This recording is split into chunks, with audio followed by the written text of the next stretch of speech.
Hey guys, today we are making one of my favorite kind of desserts. The kind that look impressively hard, but are actually a cinch to put together. So if you're a beginner that is intimidated by making fancy desserts, you have come to the right place because this is as easy as it gets. Let me show you how to put it together. So the first thing we're gonna do is prepare our puff pastry. And then with a rolling pin, just give it a roll in either direction to kind of flatten it out. And then working with the fold lines where it's already sort of partially scored, just take your chef's knife and cut those lines and then pivot the pastry dough around and then cut it in half vertically. And then you're gonna do the same exact thing with the other sheet. Then we want to transfer these rectangles onto a rimmed lined cookie sheet that's been lined with parchment paper. Now, if you have to do this on 2 baking sheets, you can do that. Just keep the one that you're not baking in the fridge to keep it nice and cold. And you want to go ahead with a fork and just pierce the dough all the way around. And then we're going to place another piece of parchment paper on top of the dough and then another baking sheet.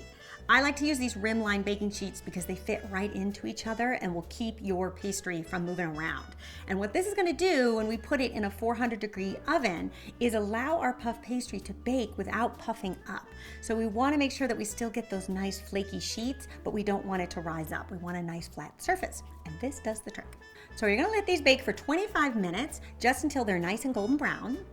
And then you can remove them and put them on a cooling rack, and you really could let them just sit like that at room temperature until it's time to serve. So you can get this all done ahead of time. You might just want to cover it with a little bit of foil on top. Then we're going to fill our Napoleons with some homemade whipped cream. So in a bowl of an electric mixer, you're going to add 2 cups of heavy whipping cream, 2 tablespoons of powdered sugar, and 1 teaspoon of vanilla extract. And you can whip that up until stiff peaks form. You want nice stiff peaks because we're ultimately going to pipe this cream onto our Napoleons, and the stiffness will help it keep its shape. Then you can transfer this whipped cream into a pastry bag fitted with a nice round tip.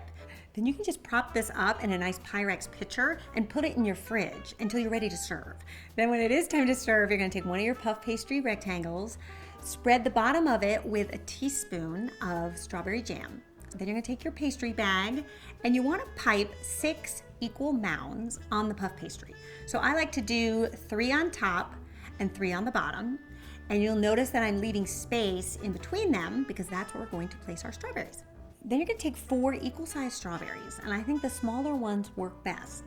And you wanna cut off the tops just so that they're all the same height and that they're roughly the same height as your whipped cream mound. Because remember, we're making a Napoleon and we're gonna have a top that goes on top of this, and if things are different heights, it's gonna get a little wobbly on you. So you do wanna make sure you have some uniformity. And then here's my little trick to make this look extra special and really profesh.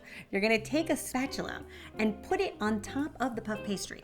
And you see how it has these little slats? Then we're gonna dust the whole thing with some powdered sugar. And then when you release the spatula, you will see a beautiful stripe emerge.